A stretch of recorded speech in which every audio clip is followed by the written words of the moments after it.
Les habitants de Bouhdida se plaignent de la pénurie d'eau qui a duré depuis des années. Difficile de trouver de l'eau potable dans ce village, ce qui rend leurs conditions de vie insupportables. Personne n'ignore que les habitants de Bouhdida souffrent beaucoup à cause des manques d'eau potable. Regarde nos animaux là-bas, ils sont devenus très maigres à cause de la soif.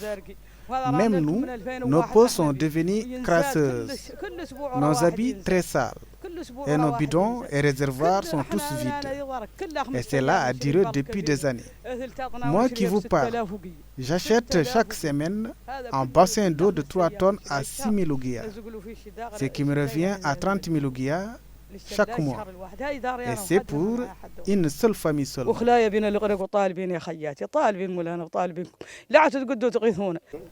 Ces habitants utilisent des méthodes précaires pour obtenir de l'eau potable. Selon eux, l'État les avait promis d'améliorer leur situation et avait commencé à sa réalisation. Mais cela n'a duré que 2 mois et les robinets ne coulent plus depuis lors. Nous avons toujours eu soif ici dans ce village. Il n'y a pas encore longtemps, ils avaient commencé un projet pour régler ce problème et on avait pensé que nous allons dépasser cette situation et avoir de l'eau potable, mais hélas, les robinets n'ont même pas coulé 2 mois successifs. Pour vous dire, on n'a pas bu 2 mois de cette eau et cette eau n'était même pas potable. Elle était très dangereuse pour la santé. Les tuyaux étaient rouillés. Ce que nous voulons aujourd'hui, c'est de l'aide pour avoir de l'eau potable. Cet enseignant résident de ce village témoigne de la précarité de la vie à Bouhdida à cause de la carence d'eau potable dont les habitants sont confrontés quotidiennement.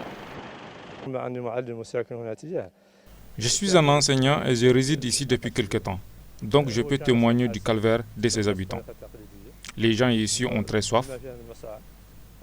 Le peu d'eau qu'ils trouvent, ils l'ont difficilement avec des méthodes traditionnelles.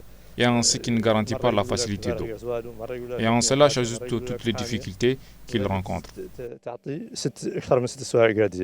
Des bidons vides à la main, en lançant leurs cris de cœur, les enfants déplorent la situation dans laquelle ils vivent et demandent aux autorités de leur venir en aide, tout en espérant que ces cris de cœur n'atteignent des oreilles sourdes.